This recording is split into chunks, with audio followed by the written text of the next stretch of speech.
हम लोगों ने त्रिदोषों के बारे में जाना था।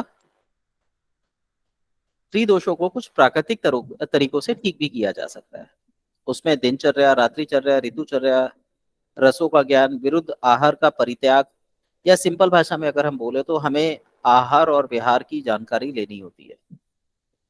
जो हमारी प्रकृति है, यदि हम उसकी तुलना या उसका तुलनात्मक रूप से अध्ययन करें और उसको बैलेंस करते अपनी जीवनचर्या के साथ, जो भी हमारे जीवन के पैटर्न है, तो हमारी जो प्रॉब्लम्स हैं या होने वाली है या हो चुकी हैं, दोनों पे ही एक बेहतर और अच्छा प्रभाव पड़ता है। इसी में हम दो चीजों को और जोड़ते हैं। एक है शुद्धि क्रियाएं, कि जो मौसम चल रहा है उसके अनुसार हमें शुद्धि क्रियाएं करनी चाहिए, और दूसरा ऐसे वेग जो शरीर के लिए टॉक्सिसिटी का रूप होते हैं, उनको निकाल देना चाहिए। अगर हम उनको धारण करेंगे तो हम रोगी हो जाते हैं। तो सबसे पहले हम बात करते हैं दिनचर्या की। आयुर्वेद में दिनचर्या अलग चीज को बताया गया और दिनचर्या अलग चीज होती है। तो दिनचर्या को हम दो हिस्सों में बांटेंगे। पहला हिस्सा, जब हम सुबह सो के उठते हैं और वहां से लेके हम ऑफिस जाने के लिए निकल जाते हैं, यहां तक की दिनचर्या का वर्णन आयुर्वेद में मिलता है। इसके बाद जो दूसरी दिनचर्या है, वो है जब हम सुबह सो के उठे और पूरी रात तक हमने क्या किया, वो भी दिनचर्या का एक रूप होता है। तो हमें यहाँ पे कंफ्यूज नहीं होना कि हम कौन सी दिनचर्या की बात कर रहे हैं। जब भी हम दिनचर्या की बात करेंगे तो हम पहले वाली दिनचर्या, सुबह सोकर उठने से लेके ऑफिस जाने तक की ही मोस्टली बात करते हैं। क्योंकि दिन में आदमी तो काम पे चला जाता है, ऑफिस का वर्क संभालता है, तो उसकी बॉडी में कोई विशेष परिवर्तन नहीं होते। वो सिर्फ खाना खाता है, बैठा रहता है या मार्केट में घूमता है। वहीं दूसरी और महिलाएं दिन में काम खत्म करके आराम करती हैं, या अपने छोटे मोटे काम, बुनाई, सिलाई, कढ़ाई, इस तरीके के कार्य करती हैं। तो इसलिए दिन में किए गए कार्य, उस दिनचर्या को इतना महत्व नहीं दिया जाता। परंतु जब भी हमारे पास पेशेंट आता है तो हमें इसकी भी जानकारी लेनी आवश्यक होती है, क्योंकि इससे हमें पता चलता है कि वो कहाँ पर गलती कर रहा है। अब जो बेसिक दिनचर्या है, हमें उस पर ध्यान देना है। एक चीज याद रखिएगा, जितना आप जानते हैं, आपके पास बहुत ज्ञान हो सकता है, आप संसार के सबसे ज्ञानी व्यक्ति हो सकते हैं, परंतु प्रकृति आपसे एक कदम आगे रहती है। आपके शरीर में होने वाले फंक्शन, आपके शरीर में बहने वाले द्रव, आपके शरीर में होने वाले केमिकल चेंजेस यानी हार्मोन्स, इन्हें आप चाहकर कंट्रोल नहीं कर सकते। इसके लिए एक हाई लेवल की इंटेंसिटी का होना बहुत जरूरी है, हाई लेवल की नॉलेज का होना जरूरी है। तो आप ये मान के चलिएगा कि जितना आप सोचते हैं, आपका शरीर उससे एक कदम आगे की सोचता है और करता है। कई बार हमें लगता है कि हम ये कार्य कर रहे हैं तो हमारे लिए बेहतर है, परंतु वो शरीर की प्रक्रिया पे क्या कार्य कर रहा है, आपको उस लेवल तक जाके उसका सोचना होगा। और ये काम केवल सहज बुद्धि से, प्राकृतिक बुद्धि से ही संभव है। मान लीजिए कहीं पे बहुत तेज आग लगी है, आप वहां पे पानी डालते हैं तो वो पानी भाप बन के उड़ जाएगा। और वहीं अगर आग की मात्रा कम है और आप उस पर पानी डालते हैं तो वो पानी को आग को बुझा देगी। तो ये अंतर आना हमें बहुत जरूरी है। हमारी समझ इतनी डेवलप होनी चाहिए कि कोई भी घटना घट रही है तो हम उसमें क्या, क्यों, कैसे, किस लिए, कब, कितना, इन शब्दों का प्रयोग करेंगे तो हम उसकी इंटेंसिटी को समझ सकते हैं। तो अब सबसे पहले बात करते हैं जागने की। हम दिनचर्या को सुबह जागने से शुरू करते हैं, परंतु इसका जो मूल है, इसका जो बेस है, जो इसकी रूट है, वो रात से शुरू होती है। जब आप सोते हैं वो समय बहुत विशेष होता है। पूरी रात आपने क्या किया, नॉर्मली तो हम सोए हुए हैं, पर उसमें मस्तिष्क जागा हुआ है, नहीं जागा हुआ, आपकी बॉडी डिटॉक्सिफिकेशन प्रोसेस को पूरा कर पा रही है, नहीं कर पा रही है, पूरी रात आप बेचैन तो नहीं है। तो ये सारी चीजें देखी जाती है। तो जैसी आपकी रात होगी, आपकी दिनचर्या उसी तरीके की होगी। आपने अनुभव किया होगा, आप रात को जल्दी सो जाते हैं तो सुबह जल्दी उठते हैं, रात को देर से सोते हैं तो सुबह देर से नींद खुलती है।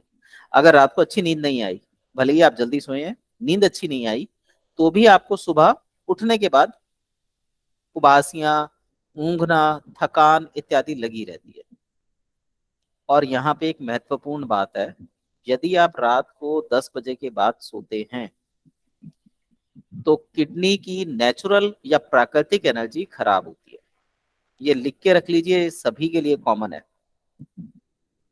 हमारी किडनी में दो प्रकार की एनर्जी होती है, एक प्रीनेटल और एक post natal. Post natal energy वो एनर्जी होती है जो हमारी उम्र, खान पान, आहार विहार पे निर्भर करती है। हम जैसा खान पान रखते हैं, जैसी हम सोते हैं, उठते हैं, बैठते हैं, उसी के अकॉर्डिंग वो पोस्ट नेटल एनर्जी क्रिएट होती है और वो कंज्यूम होती है और वो हमें स्वस्थ बनाए रखती है। इस एनर्जी को हम खान पान के द्वारा, दवाओं के द्वारा, एक्सरसाइज के द्वारा रीजनरेट कर सकते हैं। दूसरी होती है प्रीनेटल एनर्जी। प्रीनेटल एनर्जी वो एनर्जी है जो हमें बाय बर्थ मिली है, और ये एक बार खत्म हो जाए तो मात्र हमारे पास 1%, बल्कि उससे भी कम चांस होता है कि हम उसको रिकवर कर पाए। और प्रीनेटल एनर्जी मोस्टली आपकी चिंता में, जो आप बहुत ज्यादा चिंता करते हैं उसमें, आप बहुत ज्यादा हार्ड वर्क करते हैं उसमें, या सेक्सुअल इन्वॉल्वमेंट में खर्च होती है।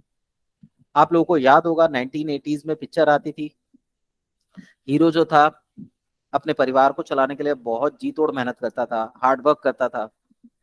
वो ना खाना पीना देखता था, ना ये देखता था कि वो क्या कर रहा है, बस बच्चे को अच्छा पढ़ाना। तो वो दिन रात जी तोड़, हाड़ तोड़ मेहनत करता था, और बाद में पता चलता था उसको कैंसर हो गया या मुंह से ब्लीडिंग आने की शिकायत हो गई। तो ये प्री नेटल एनर्जी व्यय होने के इंडिकेशंस होते हैं। यदि किसी भी व्यक्ति के पैर ठंडे रहते हैं, जो कि हमने जोड़ा था लंग्स के साथ, ये पैर ठंडे तो लंग्स में गर्मी, यदि किसी भी व्यक्ति के पैर ठंडे रहते हैं तो समझ जाइए उसकी प्री नेटल एनर्जी वीक है। पोस्ट नेटल एनर्जी के थ्रू हम इसको कुछ हद तक रिकवर कर सकते हैं, दवाइयों के थ्रू हम रिकवर कर सकते हैं, लेकिन हमें दवाइयां ताउम्र खानी पड़ेंगी, एक्सरसाइज हमें ताउम्र करनी पड़ेगी, ये हमारी बॉडी को रेगुलेट नहीं कर पाती। ये कॉन्सेप्ट बहुत इंपॉर्टेंट है। अगर ये आपको समझ आ गया, आप आसानी से भी किसी भी चीज के उपचार में ये बता देंगे कि बीमारी ठीक होगी, लंबी ठीक होगी, कितना समय लगेगा।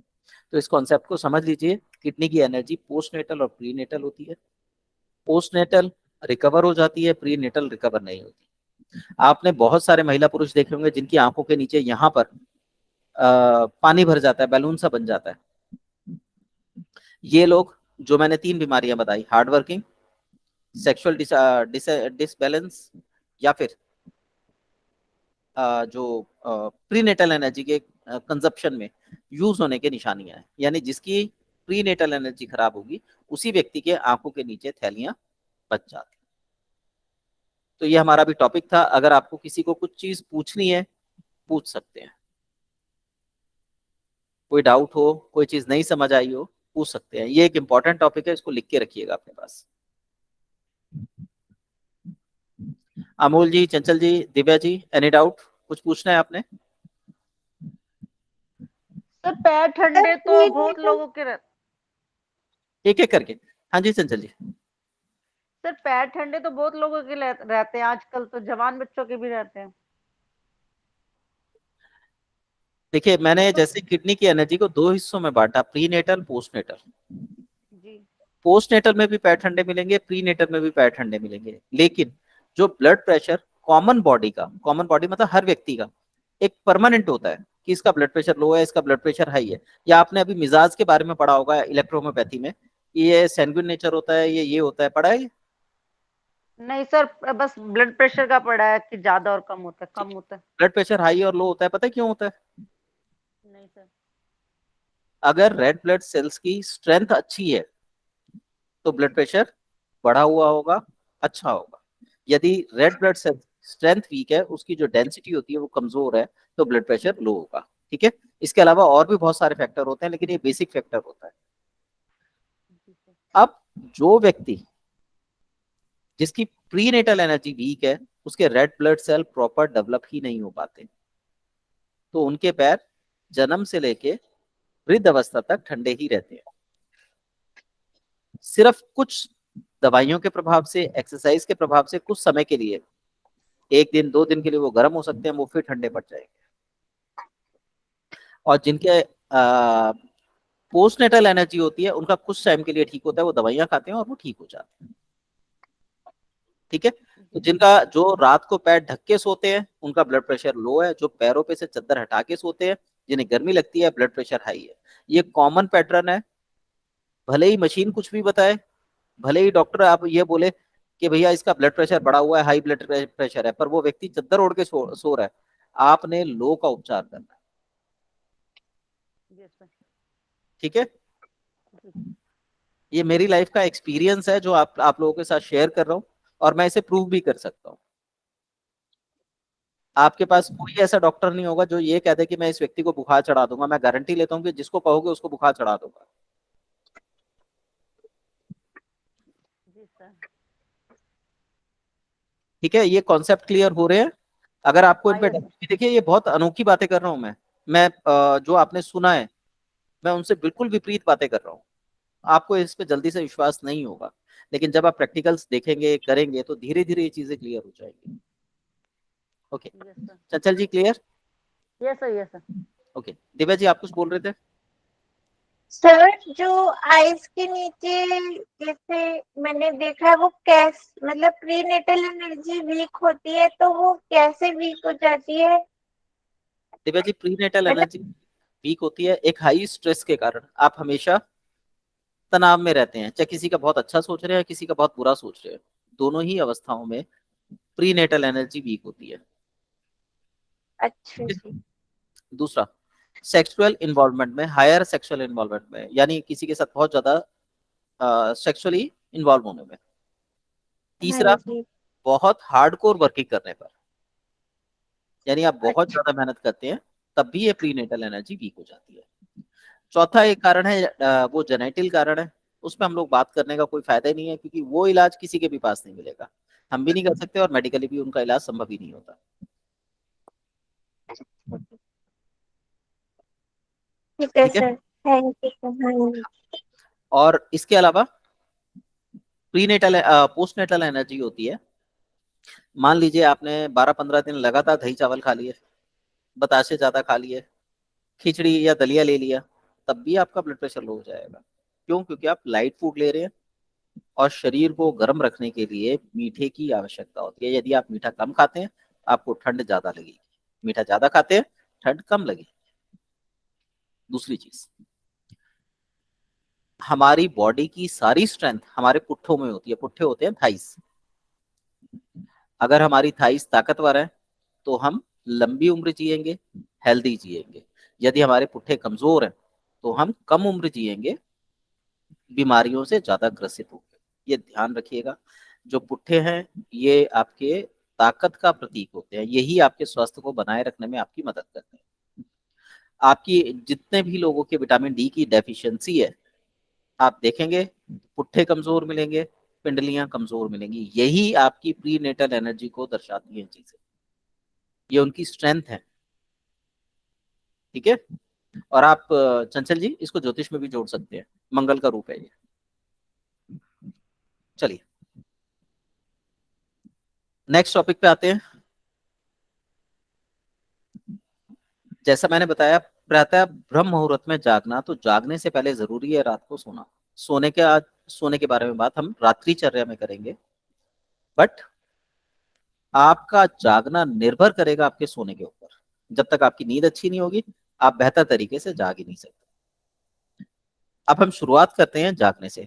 तो प्रातःकाल ब्रह्म मुहूर्त में जागना। ब्रह्म मुहूर्त कौन सा होता है? जिस समय अंधेरा खत्म हो रहा होता है और सूर्य रोशनी आ रही होती है। अभी सूर्य की बात नहीं है, उसे ब्रह्म मुहूर्त बोला जाता है। तो इस काल को अलग अलग उसमें बांटा गया है। जैसे जो शिव भक्त है वो कहते हैं कि भाई सुबह 3:30 बजे ब्रह्म मुहूर्त है। जो विष्णु भक्त हैं वो कहते हैं जी जब दिन और रात मिलती है, यानी रात घटती है और दिन आता है, तो वो ब्रह्म मुहूर्त है। और कुछ लोग ऐसे भी हैं जो ये कहते हैं कि सूर्योदय का समय जो है वो ब्रह्म मुहूर्त है।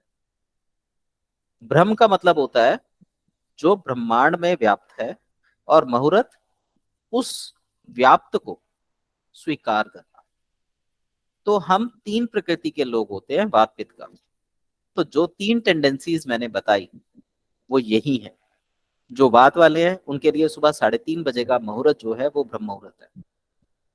3:30 बजे 4 बजे इनको जाग जाना चाहिए। और नॉर्मली आप देखेंगे तो वात वाले को नींद कम आती है, तो उसके लिए जागने का समय 3:30 बजे का है। जो पित्त वाला है वो जीवन को जीता है, क्योंकि स्वास्थ्यता उसी को मिलती है। तो ऐसे व्यक्ति के लिए ब्रह्म मुहूर्त जो होगा वो उषा काल का समय, जब ब्रह्म वेला होती है, या जिस समय रात्रि दिवस में कन्वर्ट हो रही होती है, इसे संक्रमण काल भी बोला जाता है। इस समय पर उनके लिए ब्रह्म मुहूर्त होता है। तो इनको इस समय जाग जाना चाहिए। और जो कफ प्रकृति के लोग हैं इन्हें सूर्योदय से पूर्व, जैसे 6:15 बजे हो रहा है तो 6 बजे तक जाग जाए, 7 बजे हो रहा है तो 6:45 तक जाग जाए। इन लोगों के लिए इस तरीके की व्याख्या की गई है। जब भी आप किसी व्यक्ति की टेंडेंसी देखते हैं, उसी के अकॉर्डिंग आपने उसको जागने की सलाह देनी है। अगर वात प्रकृति वाला व्यक्ति 4:30, 5, 6 बजे जागेगा तो आप देखेंगे वो तनाव में रहेगा। इसीलिए वात प्रकृति के व्यक्ति को बोला है कि वो सुबह जल्दी जागे, योग और ध्यान करे। ध्यान करने से मस्तिष्क शांत होगा, खून की जो तीव्र गति होती है, जो बार बार विचारों को पैदा कर रही है, वो शांत होती है। वहीं जो पित्त वाला व्यक्ति है उसमें अग्नि तत्व प्रधान होता है। तो रात और सुबह का समय जो संक्रमण काल होता है वो इतना ठंडा होता है और पूरी तरह से शुद्ध होता है, जिसकी वजह से, क्योंकि उसने नींद भी पूरी ली है और शुद्धता भी प्रॉपर मिली है, तो लंग्स को शक्ति मिलती है। लंग्स को शक्ति मिलेगी तो वो व्यक्ति और ज्यादा स्वास्थ्यता को प्राप्त करेगा। ऐसे ही सूर्योदय से पूर्व अग्नि प्रबल होने लगती है, मौसम में गर्मी आने लगती है। मौसम में आप महसूस करेंगे तो उस समय गर्माहट होती है, पसीना आता है। तो ये वो समय है जब कफ वाले व्यक्ति को जाग जाना चाहिए। तो प्रातःकाल ब्रह्म मुहूर्त में जागने का मतलब ये नहीं है कि सभी को सुबह 4:30 बजे जागना है, या 3:30 बजे जागना है, या सूर्योदय से पूर्व जागना है। उनके लिए उनकी कैटेगरी निर्धारित की गई है, उस समय पर उसको जागना चाहिए। उसके बाद जागने के बाद सबसे पहला काम क्या करना चाहिए? मुंह धोना चाहिए, हाथ पैर धोने चाहिए। तो आप पहले जाएं, अपने मुंह में पानी भरें और आंखों पे पानी के, ठंडे पानी के छींटे मारे। ऐसा करने से आंखों की गंदगी निकलती है, थकान दूर होती है, और आंखों में जो गर्मी बनती है, जो सोने के कारण कफ बना है, वो आसानी से निकल जाता है। मुंह धोने के साथ आप चाहें तो अपने हाथ पैरों को ठंडे जल से धो सकते हैं। इससे ब्रह्मचर्य की शक्ति का विकास होता है। ये तीनों के लिए, वात पित्त कफ वालों के लिए कॉमन होता है। उसके बाद उषापान करना चाहिए। मुंह धो लिया, हाथ पैर धो लिए, उसके बाद जाके आपने अकड़ू होके बैठना है, या आलती पालती मार के बैठ जाइए। बेटर रहता है अकड़ू होके बैठे। अकड़ू होके हर व्यक्ति नहीं बैठ सकता, और आजकल युवा पीढ़ी भी नहीं बैठ पाती। कारण क्या है? पिंडलियां टाइट हो चुकी है, किडनी की प्रीनेटल एनर्जी डिस्टर्ब हो चुकी है, तो ये लोग अकड़ू नहीं होके बैठ सकते। तो आप इनको क्या करें? आलती मालती मार के बैठा दीजिए जमीन पर, और उनको कहिए उतना पानी पीजिए जितना आपको परेशान ना करे। फिर वो चाहे 1 घूंट हो, चाहे वो 1 गिलास हो, चाहे वो 1 जग हो। अब लोग क्या करते हैं, ये सुना ब्रह्म मुहूर्त में पानी पीना चाहिए, पानी पिया नहीं जा रहा, जबरदस्ती पी रहे हैं, और उठने के बाद पेट में भारीपन लग रहा है, अफारा आ रहा है, या फिर सिर भारी हो रहा है, चक्कर आ रहे हैं। और लोग ये बहुत गलतियां करते हैं। तो पानी सिर्फ उतना पिया जाता है जितना पच सके। अब जैसे मैं आपको अपना बताऊं, मैं वात प्रकृति का हूं, नॉर्मली मुझे गर्म पानी पीना चाहिए, पर मैं गर्म ना पी के रात का रखा हुआ पानी पीता हूँ।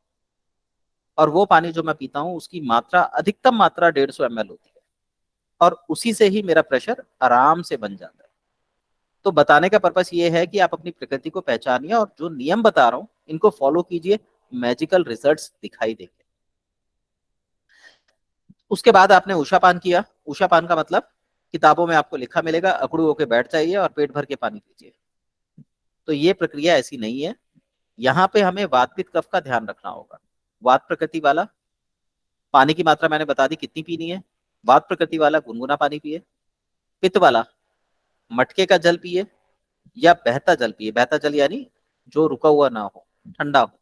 या रात को आप मिट्टी के मटके में या कहीं पे पानी भर के रख दीजिए, सुबह वो पानी पीजिए। वात प्रकृति का व्यक्ति रात का बासी पानी भी पी सकता है।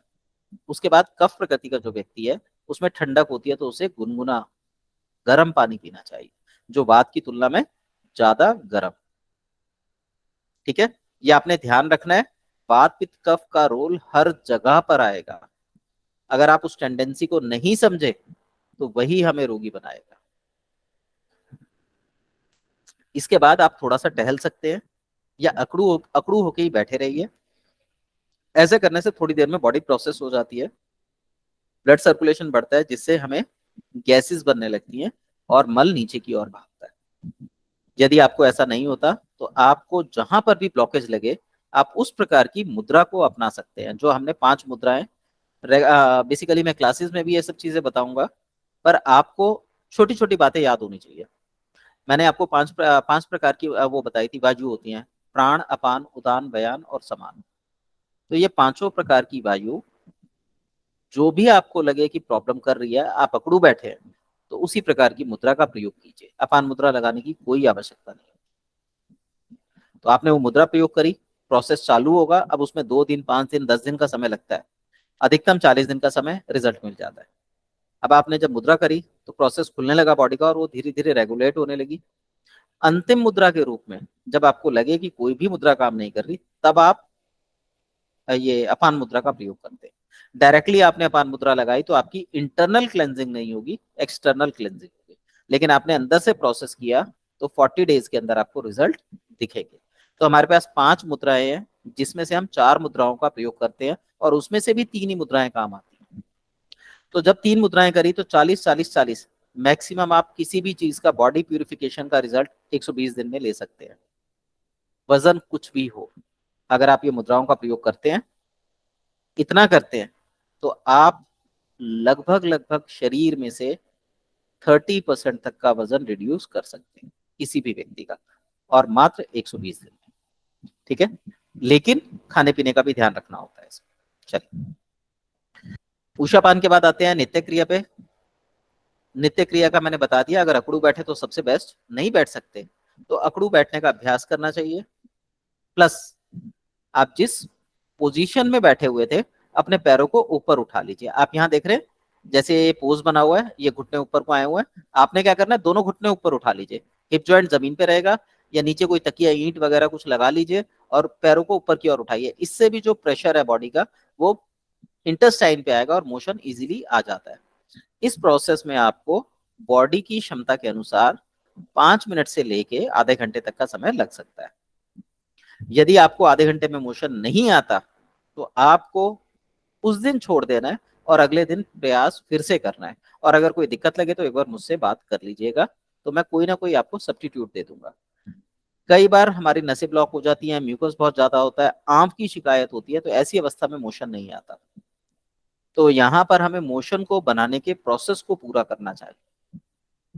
ठीक है, तो नित्य क्रिया उसके बाद जब प्रेशर बन जाए और प्रेशर इतना तीव्र हो कि अब रुका ना जाए, तब हमें पॉट पे बैठना चाहिए।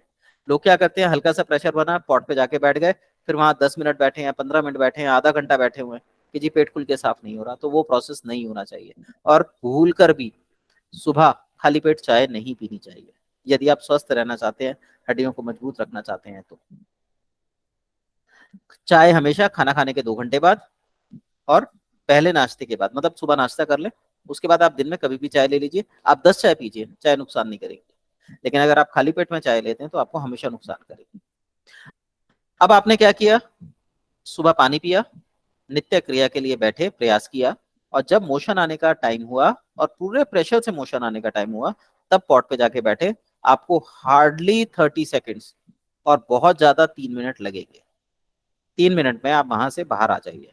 यदि आपको ये टाइम ज्यादा लगता है, जैसे 5-7 मिनट लग रहे हैं, 10 मिनट लग रहे हैं, तो देखिए आप कहाँ खान पीन में गलती कर रहे हैं, उस टाइम को सुधारिए। जैसे ही उस टाइम में सुधार आएगा, धीरे धीरे आप देखेंगे हार्डली 3 मिनट में मोशन क्लियर हो जाता है। अब ये बताइए, मैंने नित्य क्रिया तक का जो प्रोसीजर बताया, आप लोगों को किसी को कोई डाउट है, कुछ पूछना है? ये सारा विज्ञान अनुभव पे निर्धारित है, आधारित है। अगर आप अनुभव करेंगे, प्रश्न पूछेंगे, तो चीजें समझ आएंगी, नहीं तो सुन के सब भूल जाएंगे। और इनको पॉइंट्स को लिखते रहिएगा।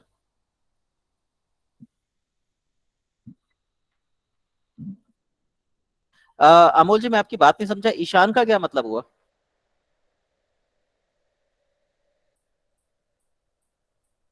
ओके, ब्रह्म मुहूर्त में जागना, उषा पान। Okay okay okay. ये भी एक गलत कंडीशन होती है। अगर आपको उठते ही मोशन आ जाता है तो आपका वायव्य प्रभाव आपके ऊपर जाता है, क्योंकि मोशन जो आता है गैस के प्रभाव से आता है। आप में गैसेज इतनी बनी हुई है रात की कि जैसे ही आप उठे, उठते ही मोशन आ गया। ये भी एक अच्छी कंडीशन नहीं माननी चाहिए। अगर आपकी लाइफ में ऐसा हो रहा है तो आप लिम्फेटिक नेचर के व्यक्ति हैं, क्योंकि आपके शरीर में तरलता पहले से ही है। जैसे गैस बनी वैसे ही मोशन आ गया, तो आपका मन जो है कार्यों में नहीं लगेगा। आपके अंदर ऐसी इच्छा करेगी काम को टालने की, डिले करने की। आपका जो नेचर होगा वो लिम्फेटिक होगा। आपने उसमें पढ़ा होगा ना इलेक्ट्रोपैथी में, सैंग्यून नेचर और लिम्फेटिक नेचर। तो इसका मतलब ये हुआ आपका जो नेचर है वो लिम्फेटिक नेचर है। ठीक है दिव्या जी, चंचल जी, आपको कुछ पूछना है? सर लिम्फेटिक नेचर को एक्सप्लेन कर दो थोड़ा। देखिए, हमारी बॉडी के दो नेचर होते हैं, एक सैंग्यून नेचर और एक लिम्फेटिक नेचर। सैंग्यून नेचर वालों की आंखें भूरी होती हैं। ये सुबह के समय एक्टिव होते हैं और शाम के समय थके हुए होते हैं। ये किसी भी काम को बहुत तीव्र गति से शुरू करते हैं, अंत तक नहीं ले जा पाते। ये एनर्जेटिक होते हैं, संसार को चलाने की क्षमता इनमें होती है। ये मॉनेटरी गेन्स पे बात करते हैं, मॉनेटरी टर्म्स में बात करते हैं, हर चीज की तुलना करते हैं। संसार ऐसे ही लोगों से चलता है। इसे हम वो भी बोल सकते हैं, जो हमारी प्रवृत्तियां होती हैं, जैसे पुरुष बोल सकते हैं इसको, जिसकी उम्र कम होती है, यांग यांग साइड। दूसरा होता है लिम्फेटिक नेचर, जो जिसमें स्त्री तत्व ज्यादा होता है। ये दूसरों का भला करना चाहते हैं, ये अपने बारे में छोड़ देते हैं, दूसरों का भला करते हैं और लोग इनका फायदा उठाते हैं। ये लोग हमेशा सेकंड टाइम पे अच्छा काम करते हैं। सुबह इनमें आलस रहेगा, शरीर टूटा रहेगा, काम करने का मन नहीं करेगा। दोपहर होते होते इनके पास ताकत आती है और फिर ये अच्छे से काम करते हैं। तो इनको सेकंड हाफ में ज्यादा अच्छा रहता है। जो लोग सैंग्विन नेचर के होते हैं, इनकी लाइफ का फर्स्ट पार्ट, यानी लाइफ के पहले 40-50 साल बहुत अच्छे जाते हैं। उसके बाद ये बच्चे इनसे परेशान रहते हैं, ये बच्चों से परेशान रहते हैं। वहीं जो लिम्फेटिक नेचर के व्यक्ति होते हैं, इनकी 50 साल तक की जिंदगी स्ट्रगलिंग में निकल जाती है, कमा ही नहीं पाते। 50 साल बाद धीरे धीरे इनके पास पैसा आना चालू होता है। दुनिया में कोई भी व्यक्ति ना तो पूरी तरह लिम्फेटिक है ना पूरी तरह सैंग्विन है, दोनों मिक्सचर होते हैं। लेकिन फिर भी किसी एक चीज का प्रभाव ज्यादा रहता है, ये हमारी प्रकृति है। सैंग्विन का मतलब रक्त प्रकृति, या आप कह सकते हैं पित्त प्रकृति। और लिम्फेटिक का मतलब रस प्रकृति। बात इनके बीच की स्थिति है जो इन दोनों को मेंटेन करती है, और दोनों में से जो ज्यादा होगा उसको प्रेजेंट कर देगी। क्लियर चंचल जी? Yes sir.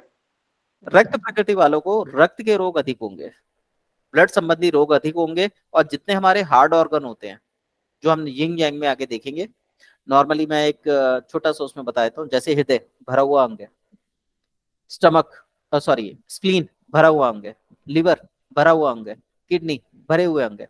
ऐसे भरे हुए अंगों में दिक्कत आती है। और वहीं ये बेसिक दिक्कत है।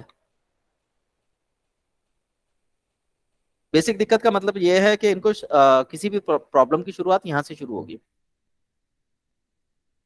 और वहीं जो लिम्फेटिक नेचर के व्यक्ति होते हैं, इनको खोखले अंगों में, जैसे intestine, gall bladder, stomach, urinary bladder, इनमें पहले समस्या उत्पन्न होगी।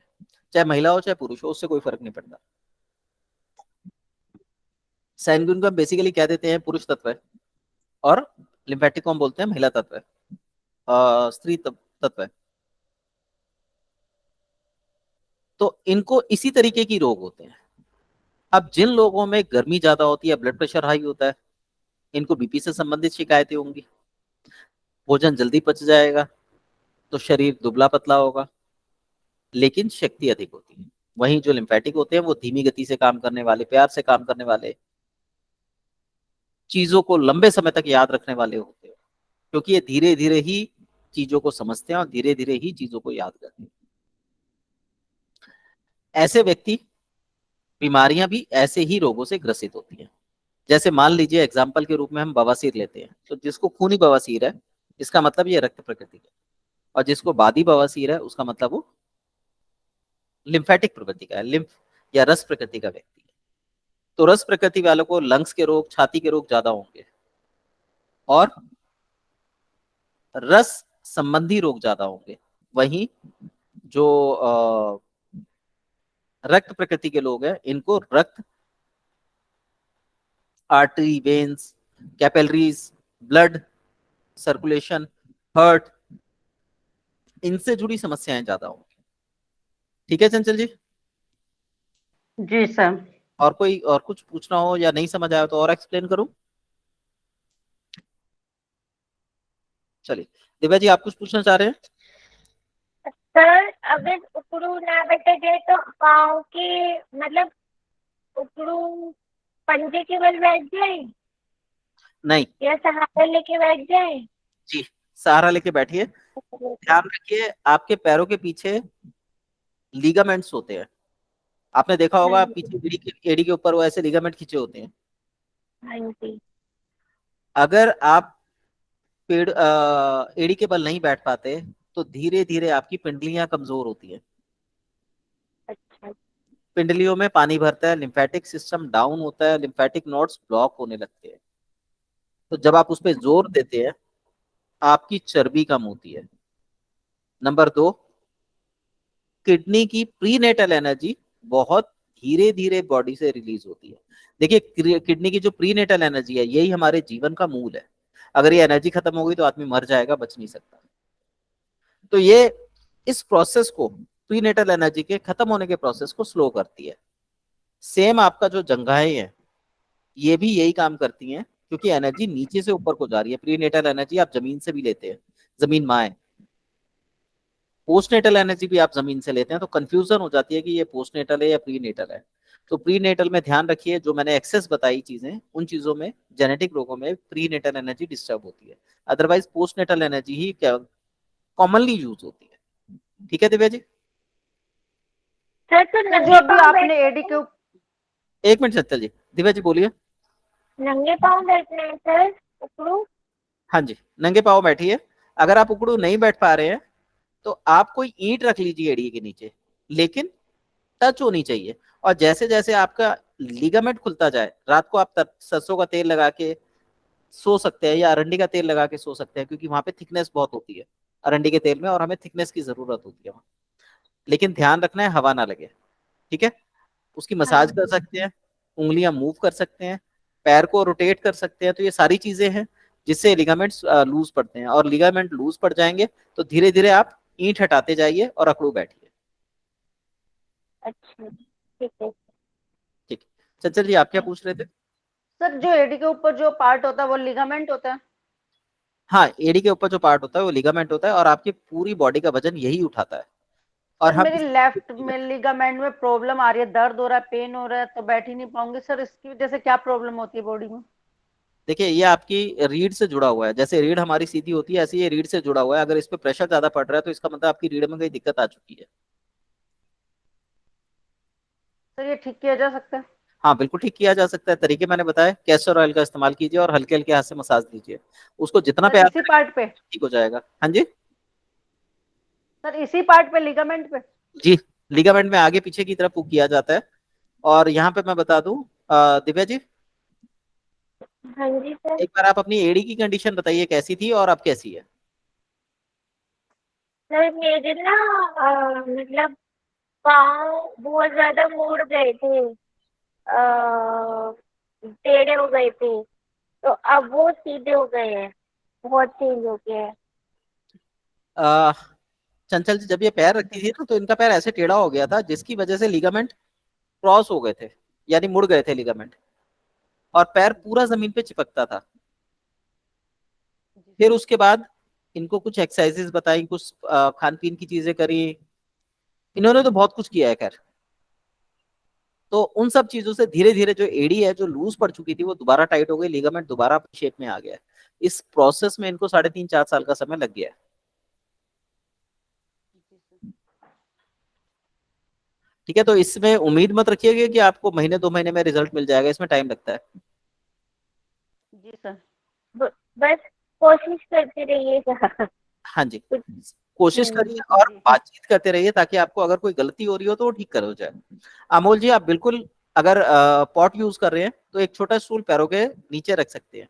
नहीं तो दूसरा तरीका मैंने बताया कि जब आप पानी पिए तो ईंट पे बैठ जाए और अपने घुटनों को ऐसे ऊपर उठा के बैठ जाए। इसको योग मुद्रा भी बोला जाता है, योग मुद्रा का एक पैटर्न है। तो जब आप अपने घुटनों को ऊपर उठा के बैठेंगे तो प्रेशर जो है आपके एनस पे ही पड़ेगा उसका, उससे भी मोशन आ जाता है।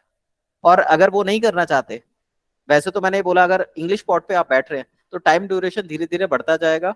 और आपने नोट किया होगा पॉट पे बैठने के बाद एनएस का मुंह ज्यादा खुलता है, जिसकी वजह से इन्फेक्शन होने का डर भी बना रहता है। तो जितना संभव हो सके पॉट पे बैठने का टाइम कम कीजिए। Any other question?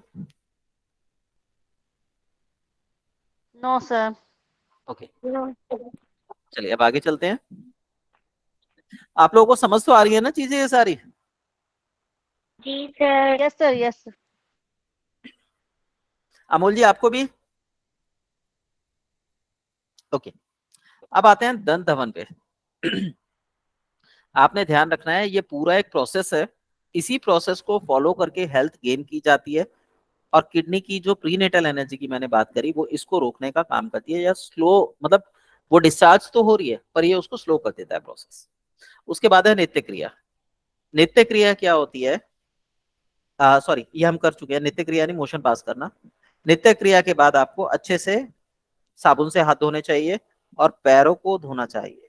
और इसके बाद फिर एक बार आपने मुंह में पानी भर के और आंखों पे छींटे मारने हैं, क्योंकि आजकल हम लोग आइस का इस्तेमाल मोबाइल के थ्रू बहुत ज्यादा करते हैं। और बाहर पॉल्यूशन भी बहुत ज्यादा है, आइस का प्रयोग हमारा बहुत ज्यादा हो जाता है, जिसकी वजह से आंखों में दुखन थकान रहती है। तो ऐसे अवस्था में फिर आपने एक बार मुंह में पानी भर के मोशन जाने के बाद और आंखों पे पानी के छींटे मारने हैं। और ऐसे छींटे छींटे जो हैं 8 से 10 बार मारे जाते हैं। इसके बाद मुंह पहुंच के दंत धवन करना है। दंत धवन होता है दांतों को साफ करना।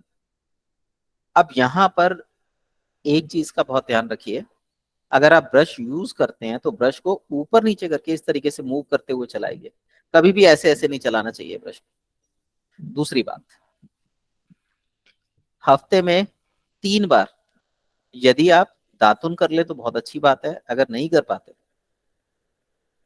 तो नमक, फिटकरी, लौंग, नीम और हल्दी, इनका पाउडर बना के बराबर मात्रा में मिला लीजिए और कपड़ छन करके रख लीजिए।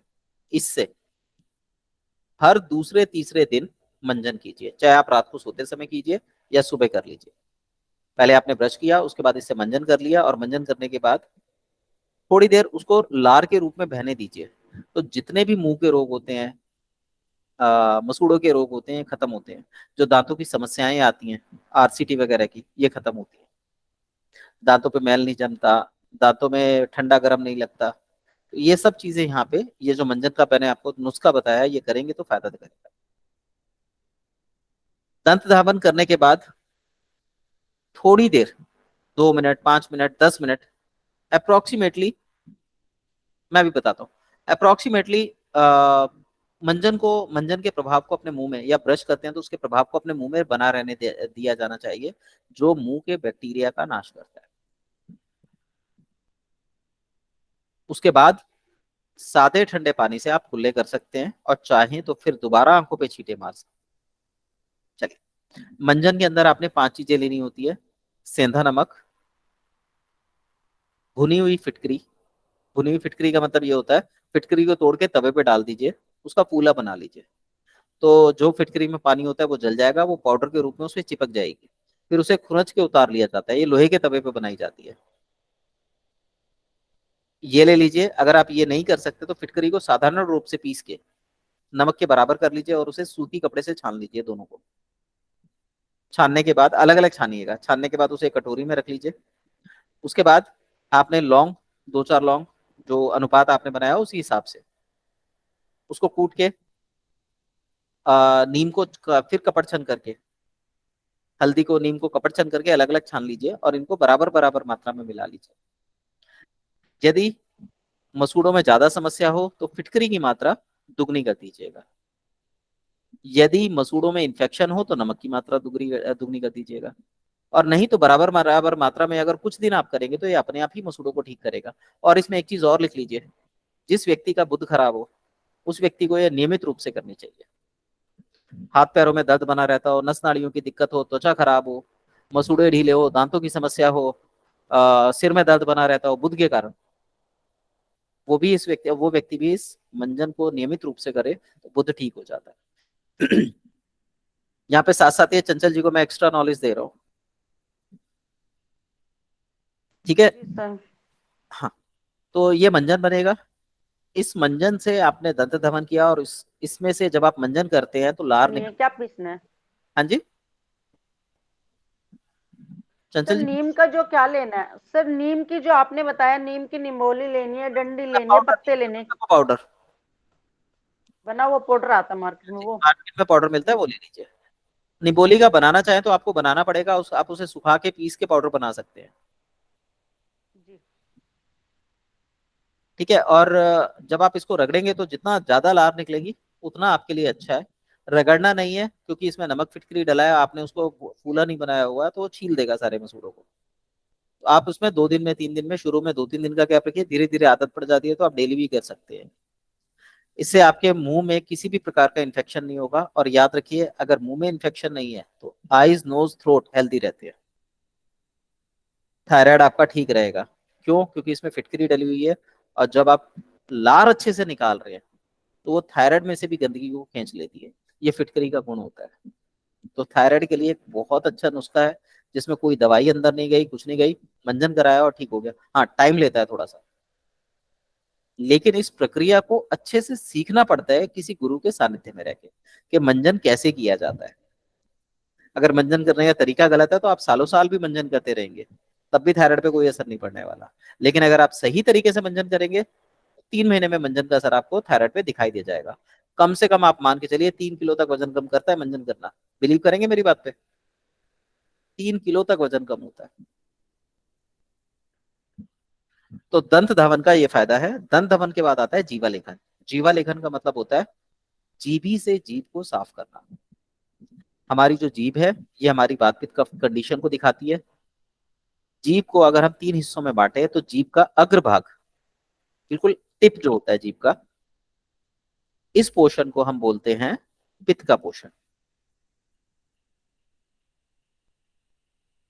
इसके बाद बीच का भाग, इसको हम बोलते हैं कफ का पोर्शन। और सबसे अंतिम भाग, उसको बोलेंगे वात का पोर्शन। इसको लिख के रखिएगा, ये आपके बहुत काम आएगा। जब भी आप किसी व्यक्ति की जीभ देखें तो सबसे पीछे का हिस्सा आंतों का हिस्सा होता है।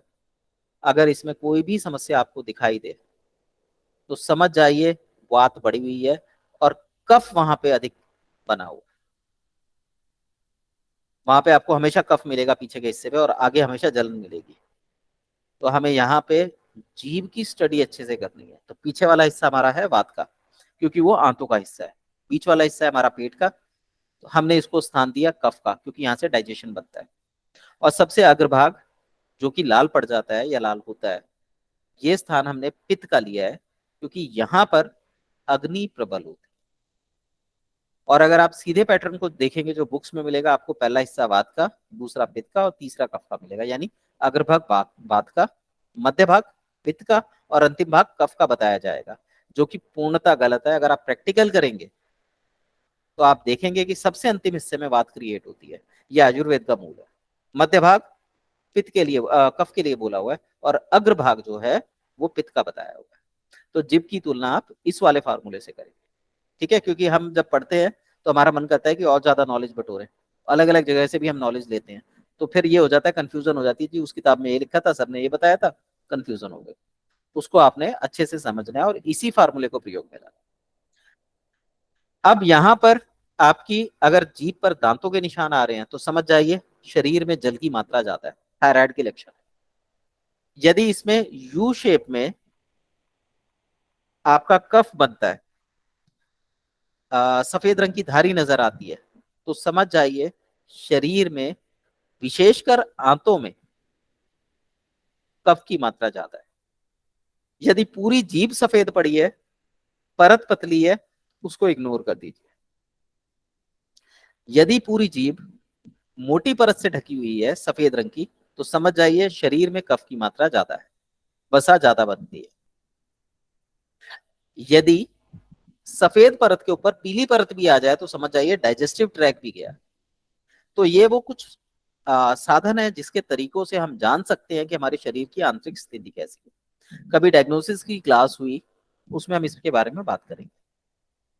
तो मैं आपको कुछ चीजें बीच बीच में जोड़ जोड़ के बता रहा हूँ, ताकि डायग्नोसिस करने में, चीजों को समझने में आपको मजा भी आए और कुछ एक्स्ट्रा चीजें भी मिले जिससे आप जांच कर सकें। और जीभ का यदि अग्रभाग लाल मिले, आपको बहुत ज्यादा लाल मिले, तो समझ जाइए हृदय के क्षेत्र में या ब्लड सर्कुलेशन में गर्मी बढ़ी हुई है।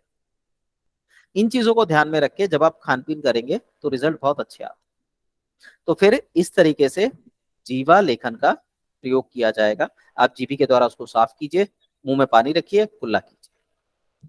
ठीक है, आज के लिए बस इतना ही, बाकी हम कल करेंगे। अब आपका यदि कोई सवाल है, कुछ पूछना है तो बताइए। तो जैसे अभी आपने बताया आगे से जीवा लाल होगी तो लीवर में गर्मी होगी। लिवर में नहीं, खून में और हार्ट में। सर अगर लीवर में गर्मी होती है तब क्या प्रॉब्लम होती है?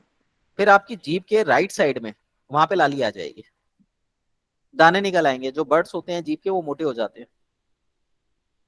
हाँ ये सर हुए हैं किसी के, उन्होंने मुझे बताया सर, फिर वो ठीक हो जाते हैं?